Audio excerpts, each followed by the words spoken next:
नमस्कार साथियों, जय हिंद, जय भारत। आज एक नया टॉपिक लेके आते हैं। रजिया सुल्तान। किसके बारे में चर्चा करेंगे? रजिया सुल्तान। एक बार हमारे चैनल को लाइक करें, शेयर करें, सब्सक्राइब करें और नया टॉपिक लेकर आते हैं रजिया सुल्तान।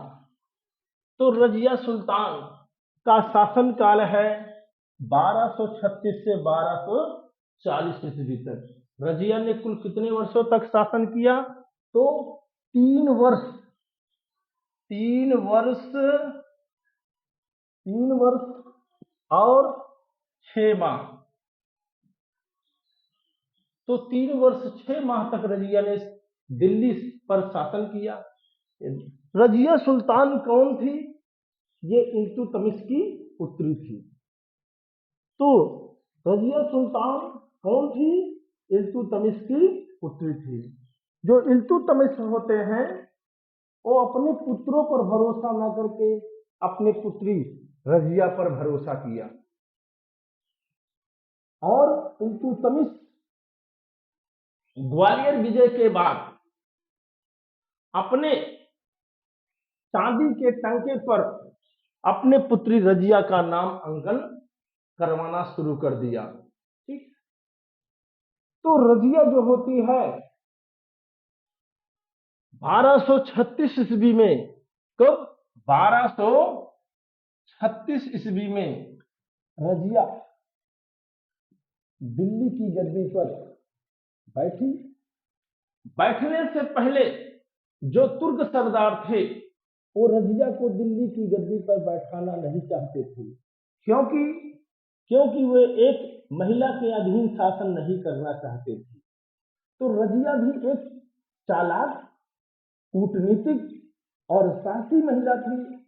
उसने क्या किया, जब इल्तुतमिश की मृत्यु हो जाती है तो रजिया ने क्या किया कि दिल्ली की जनता के बीच में गई और जनता से आवाहन किया और लाल वस्त्र पहन करके रजिया जनता के बीच में गई और जनता ने उसे सुल्तान चुनने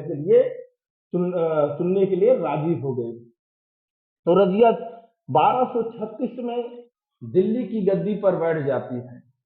जब दिल्ली की गद्दी पर बैठती है तो उसमें एक सरदार होते हैं एतगीन।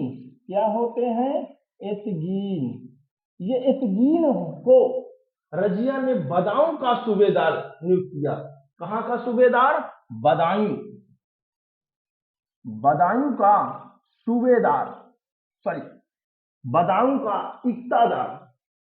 क्या? इक्तादार। इक्तादार बनाया रजिया ने। बदायूं का इक्तादार किसे बनाया? तो एतगीन को बनाया। किसको बनाया? एतगीन को बनाया। आगे देखते हैं। उसके बाद दूसरा जो सरदार था उसको क्या बनाया? अल्तूनिया। अल्तूनिया। अल्तूनिया। अल्तूनिया को रजिया ने कहां का इक्तादार बनाया? तो तबर हिंद या भटिंडा। भटिंडा। भटिंडा का सूबेदार, सॉरी, अल्तूनिया को भटिंडा या तावर हिंद का इक्तादार बनाया। और रजिया ने एक और सरदार होते हैं जलालुद्दीन याकूत, यानी अबसीनिया के निवासी जलालुद्दीन याकूत। जलालुद्दीन जलालुद्दीन याकूत। याकूत को कहां का इक्तादार बना दिया? तो सॉरी, जलालुद्दीन याकूत को क्या बना दिया? अमीर ए आखुर। अमीर ए आखुर। अमीर ए आखुर।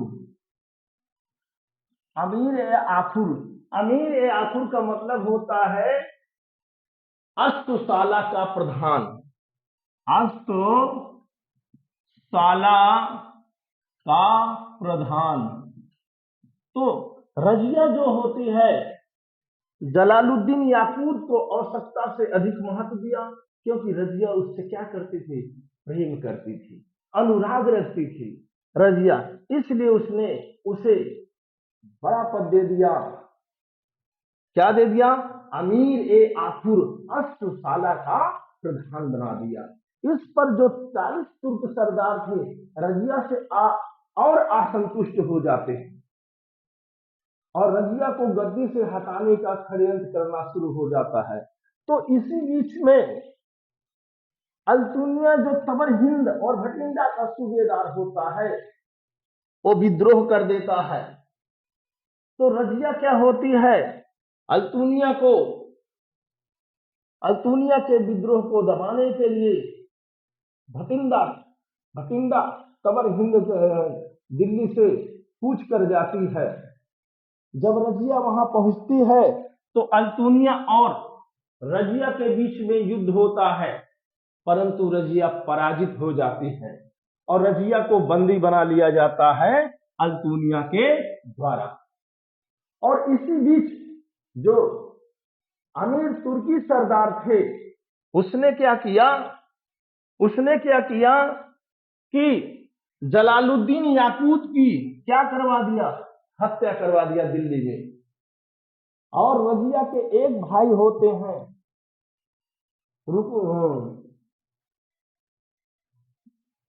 एक भाई होते हैं बहराम शाह। कौन होते हैं, बहराम शाह को दिल्ली की गद्दी पर बैठा दिया जाता है। बहराम शाह को दिल्ली की गद्दी पर बैठा दिया जाता है। और उधर अल्तुनिया जो भटिंडा का इक्तादार था रजिया को पराजित करके कैद खाने में डाल दिया जाता है और रजिया के समक्ष 2 शर्तें रखी जाती है, या तो रजिया विवाह कर ले या रजिया आजीवन कारावास जेल में रहे। तो रजिया भी चालाक थी, कूटनीतिक महिला थी, उसने विवाह का प्रस्ताव स्वीकार कर लिया, निकाह का प्रस्ताव या विवाह का प्रस्ताव स्वीकार कर लेती है और अल्तुनिया से रजिया क्या कर लेती है, विवाह कर लेती है। क्या कर लेती है, विवाह कर लेती है।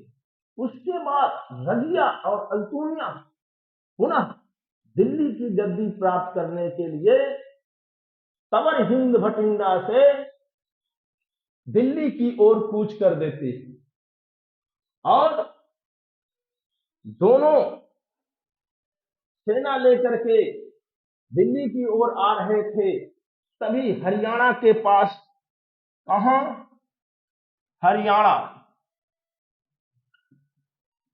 हरियाणा के पास कैथल नामक स्थान पर, हरियाणा के पास कैथल नामक स्थान के पास जब रजिया और अल्तुनिया रात में विश्राम कर रहे थे और उनकी सेना विश्राम कर रही थी, तभी डाकुओं का एक गिरोह रजिया और अल्तुनिया पर अटैक करके रजिया और अल्तुनिया की हत्या कब 1240 ईस्वी में रजिया और अल्तुनिया की हत्या कर दी जाती। अब इधर देखिए,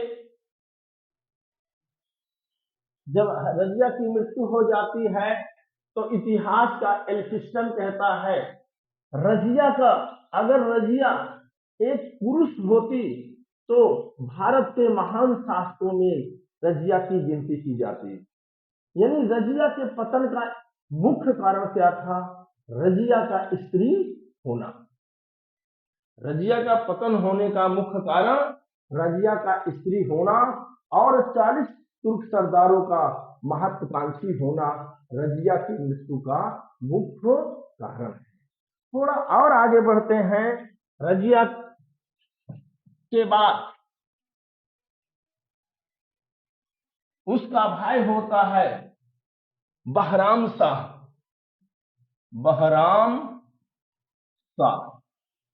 बहराम शाह का शासनकाल होता है 1240 से 42 ईस्वी तक। तो रजिया के भाई का शासनकाल, बहराम शाह का शासनकाल होता है 1240 से 1242 ईस्वी तक।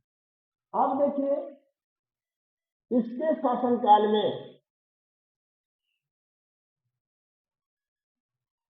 जो एक नया पद बनाया जाता है वो होता है नायब ए मुमलकत। नाइब ए मुमलकत एक नया पद बनाया जाता है जो तुर्की सरदार मिलकर बनाते हैं, और ये महत्वाकांक्षी पद होता है। सभी अधिकारियों में श्रेष्ठ पद होता है नाइब ए मुमलकत। और नाइब ए मुमलकत पद किसको दिया जाता है? तो रजिया का जो होता है इक्तादार एतगीन, जो उसका बाद में विरोधी हो जाता है, एतगीन को प्रदान किया जाता है। एतगीन को प्रदान किया जाता है।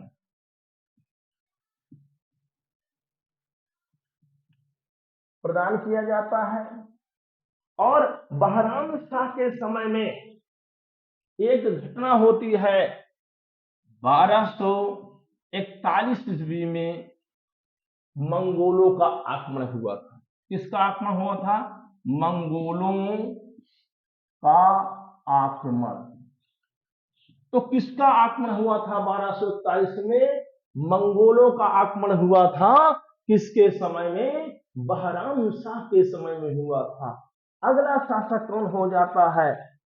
अलाउद्दीन मसूद शाह। अगला शासक कौन होता है? अलाउद्दीन मसूद शाह। अलाउद्दीन मसूद शाह। अलाउद्दीन मसूद शाह का शासनकाल है 1242 ईस्वी से 1246 ईस्वी तक। बहराम शाह। बहराम शाह के शासनकाल में वास्तविक शक्ति 40 पुरुष सरदारों के हाथ में होती है। यानी बहराम शाह नाम मात्र का शासक होता है। और बहराम शाह के समय में बलबन अमीर ए हाजिब के पद पर नियुक्त होता है। अमीर ए हाजिब। अमीर ए हाजिब के पद पर नियुक्त होता है। तो अलाउद्दीन मसूद शाह का शासनकाल 1242 से 1246 ईस्वी में। इसके शासनकाल में जो 40 पुरुष सरदार थे, वास्तविक सत्ता उन्हीं के हाथ में थी। और एक घटना हुई जो बलबन ने अमीर ए हाजिब के पद पर नियुक्त हुआ, और धीरे धीरे इसने अपनी शक्ति बढ़ाना शुरू किया। धीरे धीरे क्या होता है? धीरे धीरे अपनी शक्ति बढ़ाना प्रारंभ करता है। उसके बाद अगला शासक होता है नसरुद्दीन महमूद। अगला शासक कौन होता है? नसरुद्दीन महमूद। नसीरुद्दीन महमूद शाह। इसका शासनकाल है 1246 से 1265 ईस्वी तक। नसरुद्दीन महमूद क्या होता है? एक धार्मिक और दयालु किस्म का व्यक्ति था। कैसा व्यक्ति था? एक धार्मिक और दयालु किस्म का व्यक्ति था। और यह खाली समय में ये सुल्तान क्या करता था? कुरान की आयतों की नकल करता था। कुरान की आयतों को क्या करता था? नकल करता था। यह पहला दिल्ली सल्तनत का सुल्तान था जो टोपी सीकर जीवन यापन करता था। टोपी सीकर जीवन यापन करता था। चलिए आगे देखते हैं, नसरुद्दीन महमूद के समय में नसरुद्दीन महमूद ने 1249 ईस्वी में नसरुद्दीन ने 1249 ईस्वी में बलबन को उलुग खां की उपाधि दिया। तब 1249 ईस्वी में उलुग खां की उपाधि दिया, ठीक है। तब क्या दिया? 1249 में उलुग खां की उपाधि दिया, ठीक है। उसके बाद क्या होता है, तो नसरुद्दीन महमूद के समय में वास्तविक शक्ति किसके हाथ में थी? बलबन के हाथ में थी। किसके हाथ में थी? बलबन के हाथ में थी। और बलबन ने कौन सा पद धारण किया था? नाइब ए मुमलकत, नाइब ए मुमलकत, नाइब ए मुमलकत, ठीक है, नाइब ए मुमलकत के पद पर आसीन था, ठीक है। और बलबन ने अपनी पुत्री का विवाह किससे किया था? तो नसरुद्दीन महमूद से किया। बलबन ने अपनी पुत्री का विवाह किससे किया था? तो नसरुद्दीन महमूद के साथ किया था। और 1265 ईस्वी में 1265 ईस्वी में नसरुद्दीन महमूद की मृत्यु हो जाती है।